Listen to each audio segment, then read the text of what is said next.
저는 조셉 프레메어라고 하는 분을 이번엔 좀 주로 보겠다라고 생각을 했는데요. 이렇게 관련된 자료들을 쭉 보니까 이분이 중국의 경전들을 해석하는 어떤 방식, 거기에서의 핵심이 바로 천학과, 즉 기독교와 유교와의 같은 근원을 가졌다라고 하는 것을 계속해서 밝혀나가려고 하는 거기에 핵심이 있었다라는 것을 좀 주된 목표라고 생각을 해서 제목을 이렇게 달아봤습니다. 그 마테오 리치가 사실은 이 분야의 아주 대표적인 그 주자로서 연구가 많이 되어 왔는데, 마테오 리치 이후에 제가 마테오 리치 연도를 표시한 이유는 바로 거의 100년 후에 또 여전히 중국 전래 논쟁을 거치는 그런 와중에서도 계속해서 선교사들이 중국으로 파견이 되었고, 그 선교사들은 대체로 목표가 중국의 뼈를 묻는 것이었었거든요. 그래서 중국에서 계속해서 활동하다가 중국에서 죽겠다, 중국 선교를 위해서 내 일생을 바치겠다, 이제 이런 사람들이었기 때문에 저는 순수한 종교적 열정을 가지고 중국을 향했다, 이렇게 이야기를 했었, 이런 표현을 썼고요. 이들 가운데 특히 프랑스 예수의 선교사들 한 4~5명, 뭐 3명, 4명, 5명, 6명 이 정도의 사람들을 흔히들 예수의 세근주의자다라고 표현을 하는데요. 세근이라고 하는 표현은 이제 그 중국어 표현이죠. 한어이고 그 원어는 피규리즘 혹은 피규리스트 이렇게 표현을 하는데요. 이것만 봐도 알겠지만 어떤 숨겨진 피규어, 형상, 타입을 찾겠다라고 하는 문헌 안에 숨겨진 어떤 형상을 찾아서 그 같은 점을 비교하겠다라고 하는 그런 의도를 가지고 활동했었던 분들입니다. 이런 용어에 대해서는 그동안 그 같은 세근주의자라고 표현되는 세근주의자의 어쩌면 대표격이라고 할 수 있는 조하생 부베라고 하는 분이 라이프니츠에게 또 빈용에게 그 당시 그 루이 14세, 16세의 무슨 그 사서였다고도 하고요. 이런 빈용이라고 하는 사람한테 편지를 보낼 때만 해도 피규러티브라고 하는 용어가 그냥 단지 서술적인 용어였는데, 그 이후에 그 니콜라스 프레레라고 하는 분이 고비라라는 여전히 같은 예수의 신부님인데, 이분은 피규리즘과는 좀 다른 생각을 가졌던 사람이거든요. 이분한테 편지를 보내면서 굉장히 조롱적인 의미로 이들이 세근주의자다, 피규리스트들이다라고 하는 표현을 쓴 적이 있는데, 그 이후로 계속해서 피규리즘은 유럽의 지성계 안에서는 좀 조롱의 의미로 사용이 되었다고 합니다. 그래서 지금 제가 스스로 이제 이 연구의 의미를 조금 짚어보자면, 요즘 중국에서는 한어 신학이라고 하는 것이 굉장히 유행을 하고 있습니다. 그러니까 신학을 더 이상 외래에서 수입된 것으로만 보고 그것이 어떻게 변형됐고 수용되었나가 아니라 한어의 입장에서, 중국인의 입장에서 중국적 문화에 기반을 두고 신학을 재구성해보자라고 하는 이제 그런 그 움직임이 굉장히 활발한데, 이런 시야에서 봤을 때도 이제 이들 세근주의자들의 그 활동은 굉장히 의미가 있다고 생각을 했고, 그 다음에 특히나 제가 천유 동원이라고 하는 그 용어를 제목에 쓴 이유는 그 17, 18세기에 이제 서학이 중국에서 비롯되었다, 중국이 기원이다라고 하는 것이 이제 중국 그 사대부들 사이에서, 그리고 특히나 강희제가 굉장히 그 신봉했었던 이론인데요. 서학이 중국에서 근원을 했다. 이런 것이 굉장히 팽배했었던 상황에서 어떻게 이들이 세근주의를 펼쳐나갔는가 하는 것을 이해하는 것이 굉장히 흥미로운 그 상황, 그 주제라고 생각을 합니다. 그 다음에 제가 프레메어라고 하는 한 사람을 연구하는 이런 것에 대해서는 이제 이미 사상사나 종교사에서 한 인물, 특정 인물을 연구하는 것에 한계가 많이 지적이 되어 왔는데요. 그럼에도 불구하고 저는 그 어떤 문화 교류, 종교 접변, 종교 교류, 종교의 융합 이런 것에 있어서 여전히 그 에이전트들의 성취가 굉장히 중요하다고 생각을 합니다. 사실은 아까 안성돈 선생님께서 발표해 주셨던 그 중간간에도 나왔지만 그 에릭 쥐러라고 하는 사람이 쓴 그 부디스트 컨퀘스트 오브 차이나, 그러니까 그런 제목을 보면 불교가 중국을 정복한 것 같지만 사실은 불교는 에이전트가 될 수가 없는 거잖아요. 수많은 사람들, 그 안성돈 선생님께서 소개해 주셨던 수많은 사상가들, 지식인들, 또 그 신봉했었던 사람들이 있는 것이고, 그래서 그 에이전트들의 성취를 파악하는 것은 여전히 굉장히 필요한 일이다, 이렇게 생각을 합니다. 그냥 넘어가고요. 이분은 1966년에 태어난 분이고 그 대체적으로만 그냥 간단하게 말씀을 드리자면 본인의 굉장히 많은 저서를 남겼음에도 불구하고 본인에 대해서는 거의 이야기하지 않았던 사람이기 때문에 전기에 대해서는 거의 알려진 바가 없다고 합니다. 그러니까 부분적으로 알 수 있는 거는 이제 주고받은 편지를 통해서 어느 정도 알 수가 있는 것이고요. 그 조아생 부베라고 하는 분이 강희제 측근에서 그 활동했었던 그 대표적인 선교사라고 한다면 프레미어는 이렇게 도시에서 그 아주 이렇게 호화로운 그런 그 여러 사람들이 복잡거리는 그런 속에서 사는 것을 선호하지 않았기 때문에 잠시 부배의 요청으로 강희제의 요청으로 이제 북경에 불려가서 일을 한 적은 있지만 한 2, 3년 안에 또다시 본인이 본래 활동했었던 강서성의 여러 지역을 돌아다니면서 이제 선교 활동을 하였습니다. 그리고 그런데 이제 이런 세근주의자들, 피그리스트들 가운데서는 가장 종합적이고 이론적인 체계화를 성취한 사람이다라고 하는 것은 이제 거의 공통적인 의견인 것 같습니다. 근데 이제 그의 그 피그리즘적인 아이디어가 당시 유럽의 지성계에서는 별로 받아들여지지 않았고 그렇지만 그래서 많이 충돌했고 그래서 그의 저작은 그의 생전에 하나도 출간된 적이 없는데 그는 계속해서 이제 중국인들에게 그들의 경전, 고전에 감춰져 있는 가르침을 드러내야 된다고 주장했는데 이 가르침은 사실은 천학이라고 하는 것과 내용적으로 본질적으로 일치한다는 것이죠. 그리고 당시 피그리즘에 대한 거센 반항은 중국인들에게서가 아니라 프레미어의 동료들, 심지어 예수의 동료들도 있었고요. 바티칸 사제들, 유럽의 그 원시 중국 학자들에 의해서 이루어진 것이었습니다. 그래서 이게 이제 데이비드 먼젤로라고 하는 분의 2019년에 나온 책 제목인데요. 여기 뒤에도 사진도 제가 올려놨는데 이 사일렌싱이라고 하는 동사를 썼어요. 그러니까 침묵을 강요당했다라는 얘기죠. 이제 프레미어의 저작은 그의 살아생전 단 한 번도 출간된 적이 없기 때문에 이제 그리고 출간되고자 굉장히 노력을 했음에도 불구하고 번번이 무시당하고 그러면서 바티칸 도서관에 묻혀 있었고 그게 이제 1993년에 비로소 조금씩 세상에 나오기 시작했습니다. 그래서 사일렌싱이라고 하는 이 동사가 굉장히 좀 저한테 눈에 들어왔었습니다.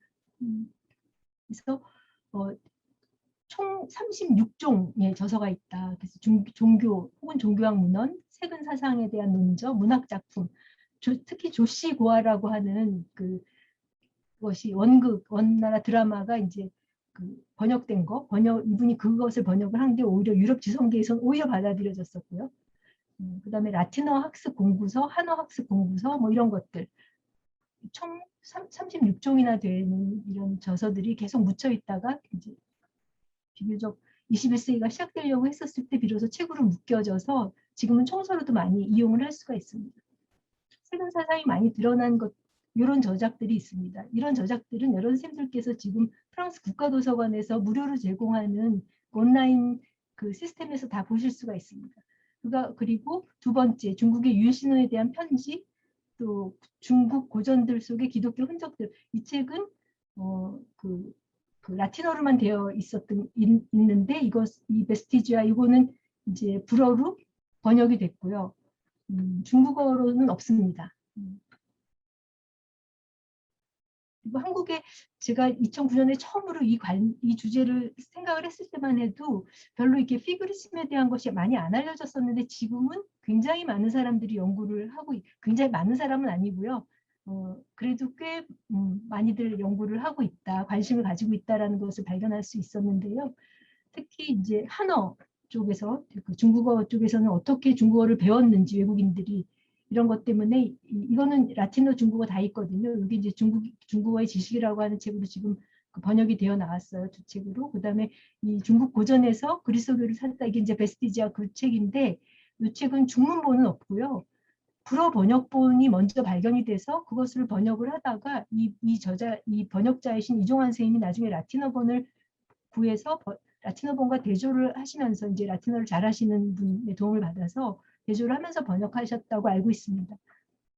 그래서 그 원저들은 이런 게 소개되어 있고 그 다음에 기존의 가장 중요한 성과들이라고 제가 이렇게 가장 중요한 성과들 연구를 한 사람으로서는 저는 아무래도 데이빗 먼젤로라고 하는 사람을 꼽을 수밖에 없는데 아까 말씀드렸었던 그 2019년에 나온 책 이건 한 100페이지 정도밖에 안 되는 작은 책인데 하여튼 이게 이분이 은퇴하고 난 다음에 마음의 빚을 갚는다라고 하는 식으로 이제 쓴 책이거든요.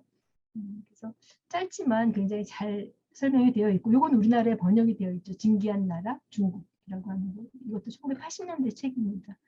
근데 이거 말고 제가 그 사실은 그 덴마크의 덴마크의 학자 가운데 뭐 그 당뇨병을 연구한 의학자이기도 하고 굉장히 귀족적인 어떤 학자 가운데 이제 크누트 룬트백이라고 하는 사람이 있는데 그 사람이 사실은 그 프레미어에 대한 단행본 연구서를 가장 조밀하게 쓴 사람이긴 합니다. 근데 많이 안 알려져 있죠. 생각보다. 데이빗 먼젤로의 명성이 워낙 좀 광범위하고 이분은 평생 이 관련된 연구를 하신 분이기 때문에 지금 많이 알려져 있고 굉장히 촘촘한 그 저작을 남기고 있습니다.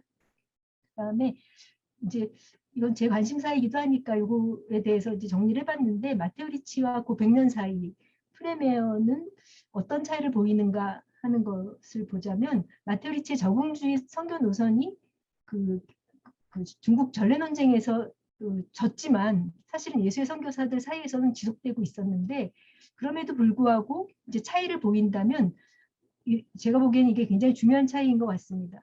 마테오 리치의 경우는 중국 고전들이 신적인 계시가 아니라 인간의 보편적인 이성을 통해서 인식할 수 있는 어떤 도덕적 영적 진리들을 표현한 것이다라고 믿었다면 프레메어는 그게 아니라 고대 중국인들에게 하느님이 직접 계시를 주셨다 이렇게 이야기를 했어요. 그래서 중국의 경은 곧 구약 신약과 마찬가지다. 뭐 바이블과 마찬가지다. 바이블과 마찬가지의 신성함을 지녔다. 이제 이런 측면이 그 차이가 있는 것이고요. 그다음에 마테오 리치는 많이들 그 보유론적 무슨 적응주의 뭐 이런 얘기 많이 말씀하시듯이 이제 신유학은 거절하고 원시유교로 돌아간다. 이제 이런 생각을 하면서 어떤 인격적인 신을 상상할 수 없는 이 태극이나 리에 대해서 굉장히 비판적인 태도를 취했지만 프레미어는 태극을 이렇게 표시를 했어요. 이렇게 그림으로 저는 이런 거 잘 못해갖고 이거 애를 먹었는데 하여튼 이런 그림으로 이렇게 상징적인 표현이다라고 하면서 모든 형상을 뛰어넘는 최상의 지성이다. 이렇게 수프림 인텔리전스라는 식으로 표현을 했습니다. 그 다음에 아까 유일신이라고 하는 그 편지, 중국의 유일신에 대한 그 편지에 대해서 리라는 것을 리준이라고 해석을 했는데 즉 독립적이고 자유로운 이성의 조직 원리다. 이렇게 리를 이야기를 했습니다. 제가 보기에 이 세모는 제 평가인데요. 반은 맞고 반은 틀리다 이렇게 생각을 했기 때문에 이렇게 이건 나중에 얘기할 수 있으면 하겠습니다. 그 다음에 프레메어에게 있어서 제가 예전에는 잘못 알고 계속해서 프레메어라고 썼었는데 프레메어에 있어서 피규리스트들이 경에서 발굴해내는 진리들은 중국적이거나 유럽적이지 않았고 보편적이었습니다. 이거는 제목 천유동원이라고 하는 데서 알 수가 있죠. 이제 당시에 강희제를 비롯한 몇몇 중국 사대부들은 계속해서 서학이 중국에서 연원했다라고 하는 것을 증명하고 싶어 했지만 프레메어의 경우는 아주 철저하게 같은 신의 계시다. 인간은 보편적이고 경도 보편적이다. 이런 태도를 취했습니다. 그리고 모두 다 이제 피규리스트들이라고 평가되는 이 사람들 사이에서도 약간의 차이가 있고 중간에 부배와 결별했었던 원인도 이제 이런 것인데요. 부배는 사실은 예언에 집중을 했다. 역경에 나타난 예언적인 발언에 집중을 했다라면 푸케라고 하는 사람은 이제 상서에 나타난 구약성서의 여러 가지 캐릭터들, 인물들을 그 바탕에 숨겨진 정교한 비유라고 이제 주장을 했습니다. 그래서 폴 룰이라고 하는 사람의 책에서 이 사람은 이 사람들을 비교를 하면서 어쩌면 진정한 의미에서 피규어를 추구했었던 사람은 푸케가 아니겠는가. 이 사람, 그러니까 좀 좁은 의미에서의 피규리스트라고 하면 이제 푸케가 정확하게 해당된다라고 했고요. 또 프레미어의 경우는 이제 이 두 사람과 약간 분기점이 있는데 이 프레미어는 중국 고전에서 더 초기의 독트린의 흔적들, 원시적인 계시들을 찾아야 한다. 이렇게 봤습니다. 넓은 의미에서는 이들 모두 다 피규리스트들이라고 이야기를 합니다. 이 프레미어가 중국 고전들에 대한 에서 어떤 태도를 취했나, 기본적인 태도로서는 인류가 보편적인 인류, 보편적인 종교, 이런 태도를 취했다라고 생각합니다. 마테오 리치가 주로 사서에 집중했다면 이제 프레베는 사서 5경뿐만 아니라 노자, 장자, 열자, 사내경, 설문해자, 뭐 심지어 뭐 사기는 기본이고 그 이외에 뭐 그 나필이라는 사람의 노사를 굉장히 많이 이용을 하고 있고 잡사거든요. 노사는. 그다음에 유서의 자치통감 외기 이런 방대한 문헌들을 독해하였습니다. 그래서 이는 그 100년 동안에 중국의 문화, 학술, 종교에 대한 이해가 폭넓어졌다, 깊어졌다라고 하는 것을 보여주고요. 그다음에 프레메어의 굉장히 중요한 그 관점은 뭐냐면 유교 경서들이 기록하고 있는 것이 히스토리컬 팩트가 아니라 비유적인 표현이다라고 하는 거죠. 그래서 아까 제일 앞에 그 고빌이라고 하는 안토안 고빌이라고 하는 사람은 아니다. 중국 고전에 적혀 있는 것은 역사적인 사실이다라고 하는 그런 입장이었었고요. 피규리즘을 비판하는 사람들은 대체로 이렇습니다. 근데 이제 피규리스트들은 그것이 아니라 그것이 어떤 것을 상징하느냐, 그것과 구약의 어떤 내용과 상당히 유사하다, 어떤 것의 암시다, 이런 것들을 계속해서 읽어내려고 했다는 거죠. 그다음에 그래서 이렇게 계속 설명하는 것보다 이제 그 구체적인 사례를 보시는 게 훨씬 더 인상에 남을 것 같아서 제가 이거는 첨가를 했는데요. 타락한 아들인 아담은 이 세상의 왕국에 어울릴 만한 가치가 없다. 따라서 신은, 하느님은 아담을 거절하고 천하의 모든 것을 구세주에게 넘겨주었다. 이것은 요가 순에게, 요임금이 순임금에게, 순임금이 우임금에게 선양한 것의 피규러티브 미닝이다. 이제 이런 것이 바로 이제 피규리스트적인 아이디어입니다. 또 가증스러운 독재자 악마가 이 세상을 심각한 노예 상태로 만들었는데 이것이 바로 그 상나라의 탕왕이 하나라의 거랑을 무너뜨리고 또 우왕이 상나라의 주왕을 무너뜨린 이것의 피규리티브 미닝이다. 이렇게 이야기했었습니다. 그래서 사실상 서경에서의 걸주는 공공이나 치부와 같은 악을 의미한다. 이런 태도로 중국 경서들을 이해하고자 했었던 거죠. 또 하나의 예를 보자면 이제 대홍수, 노아의 대홍수, 그 홍수 이 설화도 사실 중국에도 설화가 굉장히 홍수 설화가 굉장히 많죠. 뭐 크게 어떤 사람은 4가지 큰 분류를 하기도 하고 했었는데 이 대홍수라고 하는 것은 루시퍼와 아담의 반역에서 비롯된 것이고 유해한 물처럼 땅에 편만하게 퍼진 원죄와 범죄의 다름이 아니다. 이런 방식으로 이제 이해를 했다는 것입니다. 이게 이제 이 베스티지와 요 문헌에 나와 있는 것입니다. 그다음에 중국의 경서를 어떻게 이해했냐면 아까 말씀드렸듯이 이제 경서는 다 신의 계시다라고 생각을 했고요. 그래서 이 사람은 역대학자들의 전은 되도록 믿지 않았고 경 자체를 믿는다라는 그런 입장을 취했었고요. 그다음에 그 진시황의 분설을 거치면서 육경의 원의가 상실되었다. 이게 굉장히 중요한 전제입니다. 그리고 선왕의 돈은 다 잃어버려졌고 그런데 한나라 유자들이나 송나라 유자들은 이 원의를 회복하지 못했을 뿐 아니라 더 혼란하게 만들었다. 근데 인류는 그 사실은 같은 근원을 가지고 있고 그 지류가 다를 뿐이고 또 상지혜가 부여한 이 네이처 본성은 서로 같고 기독교 신학을 가지고 육경의 원의를 회복할 수 있는 것이다. 그러므로 이제 이게 전제가 되어 있는 거죠. 그래서 육아 경전은 가르침의 내용을 보자면 천학과 즉 기독교와 일치하고 육서 즉 그 설문회자에 나오는 그 한자의 구성 원리 있잖아요. 이런 것은 그 안에 보면 그 글자의 형성 자체에 천학 사상이 내포되어 있다라고 믿고 있습니다. 그래서 이 사람은 설문회자에 아주 통달을 하고 있어요. 유교는 그래서 본질적으로 천학이고 이렇게 주장을 했는데 그래서 결국은 유교를 천학에 부합하는 일신교로 만들어버린 이런 결과가 되었습니다. 그러니까 그 유자들의 입장에서 보면 이제 철저한 애국인데 이 사람은 한쪽을 비하하는 것이 아니라 같은 근원을 가졌다라고 하는 그런 입장에서 이제 일치를 시켜버린 거죠. 그래서 당시 중국인들에게 천주교도가 되는 것이 유교를 배척하는 것이 아니라 진정한 유가가 되는 것이다라고 설득할 수 있었다는 것입니다. 그다음에 또 다른 것은 이거는 아까 대충 말씀드렸듯이 이제 설문회자에 능통했고 그래서 그 자의를 가지고서 직접 경학으로 들어가는 그런 해석 방법을 취했다라고 하는 것입니다. 그래서 결과적으로 이제 유교의 육경을 성경처럼 만들었다 이렇게 이야기를 할 수가 있고요. 그리고 이 사람 이제 모든 피그리스트들이 가장 중요시했었던 경전은 역경인데 이제 춘추 역시 굉장히 중요하다고 생각을 합니다. 이거는 이제 저는 이런 것을 전혀 몰랐을 때도 이제 역경은 그 천인지제를 설명하는 텍스트로서 항상 육경의 수위에 오는 그런 것이고요. 그다음에 춘추는 고금지변을 설명하는 것으로서 이 유가 경서관에서 굉장히 중요한 두 축이라고 생각을 하는데 프레마르가 역경을 중시했을 뿐만 아니라 춘추를 굉장히 중시했었다는 사실이 굉장히 저는 인상이 깊었습니다. 그다음에 육경에 대한 설명을 보기보다는 이것도 예를 보면 좋겠는데요. 예를 들어 역경의 8번째 궤가 빗궤인데 이 안에 보면 그 상궤가 보면 중간에 이렇게 이게 제5위가 양의 자리잖아요. 근데 이것은 그 오효가 원래 왕의 자리이므로 모든 효들은 이 양효를 따르면 된다. 이 양효는 왕의 상징이다. 이거는 이제 중국 경전 해석가들도 그렇게 얘기를 하고 있는 건데, 그런데 중국 학자들에게 이 상징이 의미하는 바가 무엇인가라고 스스로 의문을 던지면서 뭐라고 설명을 하냐면 온 세상을 어루만지는 한 사람의 상징이자 동시에 이 한 사람만을 주목하고 기대해야 되는 온 세상 사람들의 상징이다. 그러면서 이제 그리스도를 여기에다가 이렇게 그 배우에 집어넣고 있는 거죠.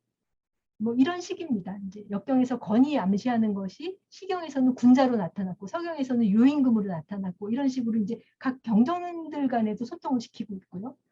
그러니까 그렇기 때문에 상당한 좀 경강부회가 들어가 있을 수밖에 없다 하는 것은 인정하지 않을 수가 없습니다.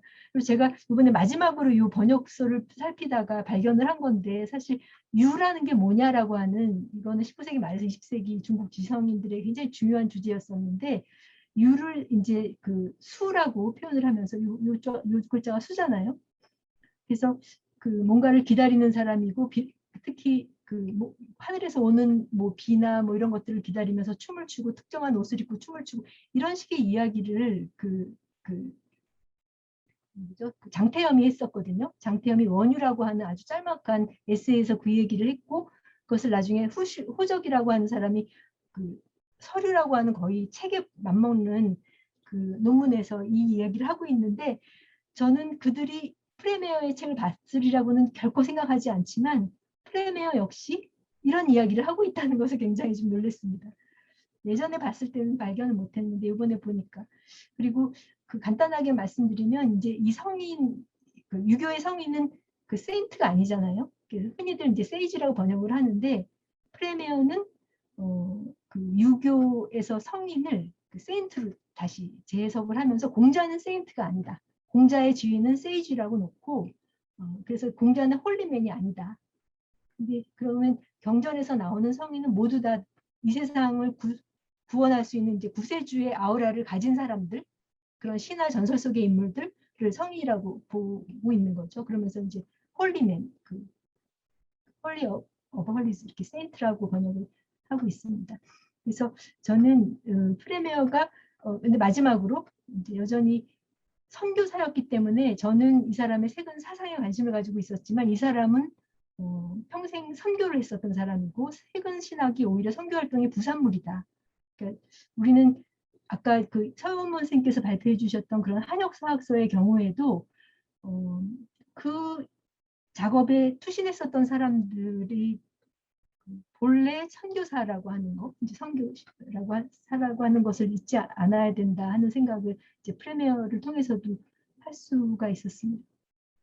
그다음에 그 전래 논쟁으로 인해서 굉장히 불안했었던 처지에서 중국인들에게도 천유 동인을 또 기독교 유럽 지성인들에게도 천유 동인을 이야기를 함으로써 이제 본인의 중국에서 활동했었던 선교사로서의 입지를 어느 정도 확보할 수 있지 않았을까 이제 그런 것이 하나의 그 배경이 되지 않았을까 이렇게 생각합니다.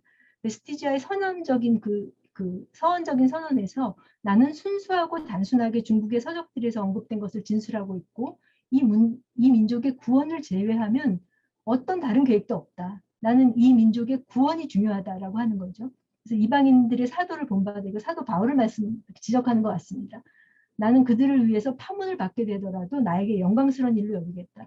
철두철미하게 선교의 목적을 가지고 살았었다라고 하는 것이고요. 그래서 남은 문제들은 제가 이번에 이 문제를 그 원고를 좀 정리를 하면서 이제는 이제 중국인들도 좀 연구를 하고 홍콩의 그 중국학자들도 연구를 하고 뭐 데이빗 먼젤로 같은 사람도 있고 이제 지금 벨기에의 그 니콜라스 스탕데어라고 하는 예수의 신부님이 이 분야 연구에 아주 이렇게 세계적인 그 리더인데 그런 분들의 연구를 제가 내용을 다 보지는 않았지만 이렇게 쭉 목록들은 뽑아보고 했었는데 여전히 연구되지 않은 문제가 셀베이션의 문제더라고요. 제가 볼 땐 제일 중요한 것 같은데 이게 너무나 당연해서 말로 표현되지 않았기 때문에 연구되지 않은 게 아닌가 이렇게 그런 추정이 되고요.